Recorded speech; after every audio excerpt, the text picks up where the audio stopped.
तो हेलो पोके फैंस, आपका फिर से एक बार स्वागत है आपके अपने YouTube channel Charizard fire power में। तो दोस्तों, आज हम बात करने वाले हैं क्रिस्टल ऑनिक्स के बारे में कि एक नॉर्मल ऑनिक्स क्रिस्टल का कैसे हो सकता है। नॉर्मली ऑनिक्स जो है वो एक रॉक और ग्राउंड टाइप का पोकेमॉन होता है, जिसकी बॉडी दिखने में रॉक या फिर आप कह सकते हो पत्थरों जैसी होती है। पर जो क्रिस्टल ऑनिक्स है वो नॉर्मल ऑनिक्स की तरह ही दिखता है, लेकिन उसकी पूरी बॉडी क्रिस्टल की बनी हुई है।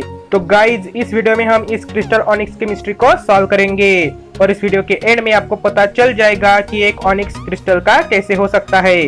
तो दोस्तों, इस मिस्ट्री को सॉल्व करने के लिए मेरे पास दो थ्योरीज है और मुझे पूरा यकीन है कि आपको ये दो थ्योरीज काफी पसंद आएंगी, क्योंकि ये दो थ्योरीज इस क्रिस्टल ऑनिक्स के मिस्ट्री को परफेक्टली सॉल्व कर देंगी। तो गाइज, ये वीडियो काफी इंटरेस्टिंग होने वाली है, इसलिए इस वीडियो को पूरा देखना।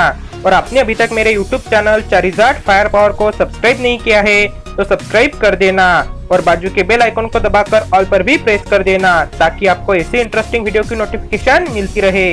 तो चलो यार, इंट्रो लगाते हैं और वीडियो को स्टार्ट करते हैं।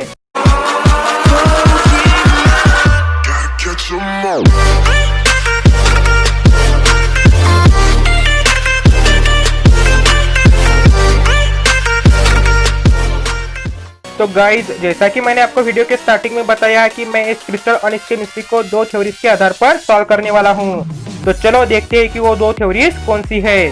तो दोस्तों, नंबर 2 पर जो थ्योरी आती है वो कुछ इस प्रकार है कि जो क्रिस्टल ऑनिक्स है वो पहले नॉर्मल ऑनिक्स ही होगा, और जब वो एक दिन रात को उस सनबर्स्ट आइलैंड पर के उस सिटी में आया होगा जहाँ पर बहुत सारे ग्लास की चीजें बनाने वाले आर्टिस्ट रहते हैं, वहाँ उस सिटी में आने के बाद वो किसी वजह से एक बड़े बर्तन में गिर गया होगा जिसमें की पिघली हुई ग्लास रखी होगी। वो उस बर्तन में ज्यादा जोर से नहीं गिरा होगा, जिस वजह से ज्यादा शोर नहीं हुआ होगा और किसी को कुछ भी पता नहीं चला होगा। उस ऑनिक्स ने बर्तन में गिरने के बाद उस बर्तन से निकलने की बहुत कोशिश की होगी, पर बहुत देर तक बहुत कोशिश करने के बाद वो थक गया होगा और थकने की वजह से वो कुछ घंटे उसी बर्तन में पड़ा रहा होगा।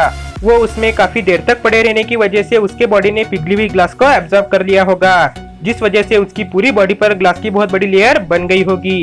जब वो ग्लास ठंडी होकर जमने लगी होगी तब वो उसमें जमने लगा होगा, और जब उसको पता चला होगा कि वो उसमें जमने लगा है तब वो खुद को उसमें से आजाद करने के लिए उस बर्तन से निकलने की फिर से कोशिश करने लगा होगा।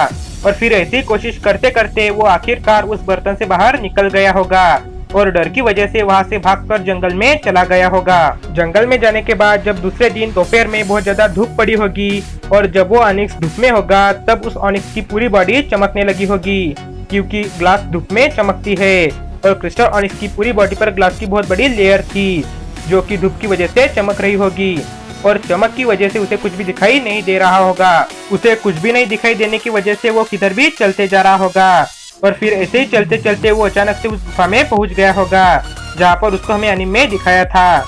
उस गुफा में जाने के बाद वो पानी में गिर गया होगा और जब उसने देखा होगा कि उसे पानी से कुछ भी नहीं हो रहा, क्योंकि उसकी पूरी बॉडी पर ग्लास की बहुत बड़ी लेयर थी और उसे सब कुछ साफ दिखाई दे रहा है क्योंकि वहाँ पर सूरज की किरणें नहीं थी, तब उस ऑनिक्स ने वही रहने का फैसला किया होगा और वो उसी गुफा में रहने लगा होगा। तो दोस्तों, ये थी थ्योरी नंबर 2। उम्मीद है कि आपको ये पसंद आई होगी। तो अब चलते हैं थ्योरी नंबर 1 की तरफ। थ्योरी नंबर 1 के हिसाब से भी क्रिस्टल ऑनिक्स पहले नॉर्मल ऑनिक्स ही होगा और ऑनिक्स सुरंगे और गड्ढे खोद सकते हैं, ये तो आपको पता ही है। इसलिए क्रिस्टल ऑनिक्स जो पहले नॉर्मल ऑनिक्स होगा उसने एक दिन किसी वजह से जमीन में गड्ढा खोदना शुरू किया होगा और वो गड्ढा खोदते खोदते जमीन में बहुत गहराई तक चला गया होगा। जमीन में नीचे जब हम गहराई में जाते हैं तब गर्मी बढ़ती जाती है, ये आपको पता होगा, क्योंकि हमारी पृथ्वी अपने केंद्र बिंदु की तरफ गर्म है और वहाँ पर लावा है। इस वजह से वो ऑनिक्स जब गड्ढा खोदते खोदते बहुत गहरे तक चला गया होगा तब गहराई में जाते जाते गर्मी बढ़ने लगी होगी, पर उसे उसने इग्नोर किया होगा, या फिर उससे जितनी गर्मी सही जा सकती थी उसने सही होगी, पर और नीचे जाने के बाद गर्मी इससे ज्यादा बढ़ गई होगी और उससे वो सही नहीं जा रही होगी और उसे तकलीफ हो रही होगी। इसलिए वो वहाँ से बाहर निकलने की कोशिश करने लगा होगा, पर वो किसी वजह से वहाँ पर फंस गया होगा और वो वहाँ से निकल नहीं पा रहा होगा और मिट्टी के नीचे दब गया होगा, जिस वजह से वहाँ पर वो वैसे ही बहुत सालों तक फंसा रहा होगा। उसकी बॉडी बहुत सालों तक गर्मी और मिट्टी के दबाव में रहने की वजह से डायमंड में बदल गई होगी। डायमंड कैसे बनता है आपको पता होगा। जब कोल बहुत सालों तक बहुत ज्यादा गर्मी और मिट्टी के बहुत ज्यादा दबाव में रहता है तब वो डायमंड बन जाता है, ये आप जानते होंगे। वैसे ही वो ऑनिक्स भी डायमंड में बदल गया होगा। क्योंकि वो बहुत सालों तक बहुत ज्यादा गर्मी और दबाव में रहा था। और फिर बहुत सालों बाद जब उसने फिर से बाहर निकलने की कोशिश की होगी तब वो वहाँ से बाहर निकलने में कामयाब हो गया होगा। और जब वो जमीन की सतह पर आया होगा तब उसने जब अपने बॉडी को देखा होगा तो उसकी पूरी बॉडी काली पड़ गई होगी जमीन के नीचे की गर्मी की वजह से। जब उसने वो उसकी काली पड़ी बॉडी देखी होगी तब उसे उसके बॉडी पर का वो काला रंग अजीब लगा होगा और उसने उस काले रंग से छुटकारा पाने के लिए अपने बॉडी को जमीन से रगड़ना शुरू किया होगा।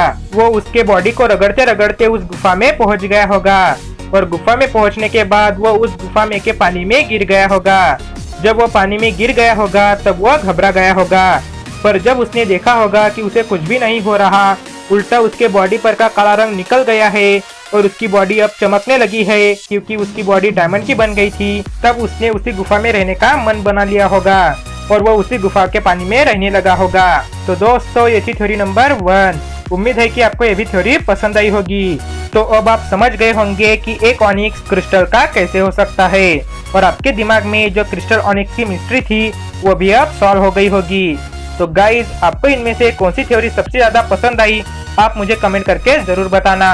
और मेरी ऐसी एक वीडियो जिसमें मैंने मिस्ट्री के साइडक की मिस्ट्री सॉल्व की है वो नहीं देखी है तो मैंने उसकी लिंक डिस्क्रिप्शन में दे रखी है, आप वहां जाकर उसे देख सकते हो। तो उम्मीद है कि आपको ये वीडियो पसंद आई होगी। अगर आपको ये वीडियो पसंद आई तो प्लीज वीडियो को लाइक और शेयर करो और चैनल को सब्सक्राइब नहीं किया है तो चैनल को भी सब्सक्राइब कर दो। तो चलो यार मिलते हैं नेक्स्ट वीडियो में, तो तब तक के लिए गुड बाय और वीडियो को पूरा देखने के लिए धन्यवाद।